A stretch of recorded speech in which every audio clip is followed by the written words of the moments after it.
నా ప్రాంతం రతనాలు రాసులు పోసి వర్తకం జరిపిన సీమ, రతనాల సీమ రాయలసీమ. ఆ సీమలో రాజారెడ్డి జయమ్మ దంపతులకు పుట్టిన ఒక రారాజు రాజశేఖరుని కథ ఇది. మన రాజన్న కథ. పౌరుషాల పులివెందలలో జూలై 8, 1949లో జన్మించిన తాను ప్రాథమిక విద్య పూర్తి చేసి ప్రాణాలు కాపాడే వైద్య విద్యని ఎంచుకున్నారు.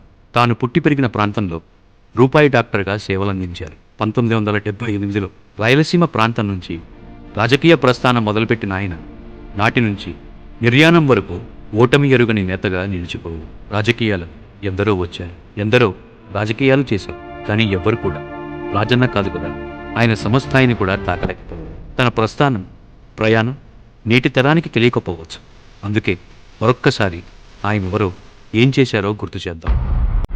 ప్రపంచం, సమాజం నిరంతరం ఒక మనిషిని నిత్యం తలుస్తూ స్మరిస్తుందంటే ఆయన కీర్తి లేదా ఖ్యాతి అంత గొప్పదై ఉండాలి. చరిత్రలో చిరస్థాయిగా నిలిచేందుకు ఆయన చేసిన ప్రయాణం యాత్రగా పేరుగాంచి నవచరిత్రకు నాంది పలికింది. అప్పటికి పలుమార్లు శాసనసభకు, పార్లమెంటుకు ఎన్నికైన రాజశేఖరుడు ఆనాటి పాలకుల వల్ల ప్రజలు పడుతున్న బాధల్ని తెలుసుకునేందుకు, వినేందుకు చేసిన చిరు ప్రయత్నం పాదయాత్ర.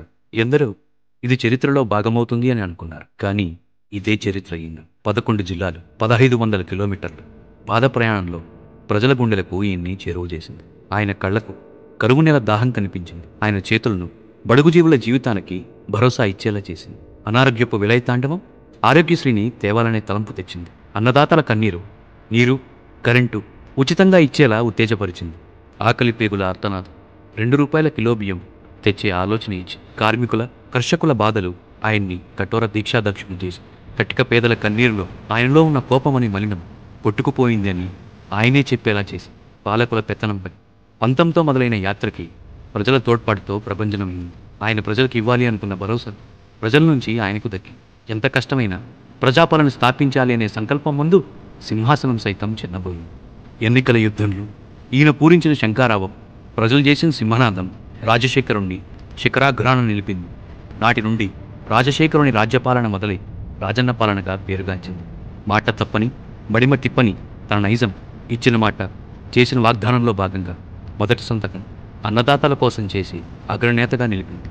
ఆరోగ్యాన్ని నిలిపేందుకు ఆరోగ్యశ్రీ తెచ్చి అభినవ ధన్వంతరిని చేసి కరువుతో కన్నీరు కార్చి దాహార్త భూమికి జలయజ్ఞంతో దాహం తీర్చి అఖండ ఖ్యాతిని, భగీరథుడు అనే బిరుదుని ఇచ్చి ప్రజల ఆనందం, రాజన్న రాజ్యపాలన అన్నీ సజావుగా సాగుతున్న కాలం.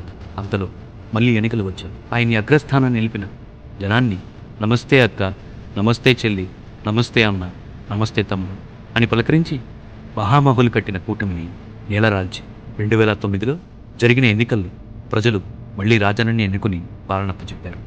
తాను చేయగలిగిందంతా చేసి ప్రజలను మెప్పించిన రాజన్న 3 నెలల్లో ప్రజలతో ముఖాముఖిగా నేరుగా వారితోనే మాట్లాడడానికి రచ్చబండ అనే కార్యక్రమానికి శ్రీకారం చుట్టారు.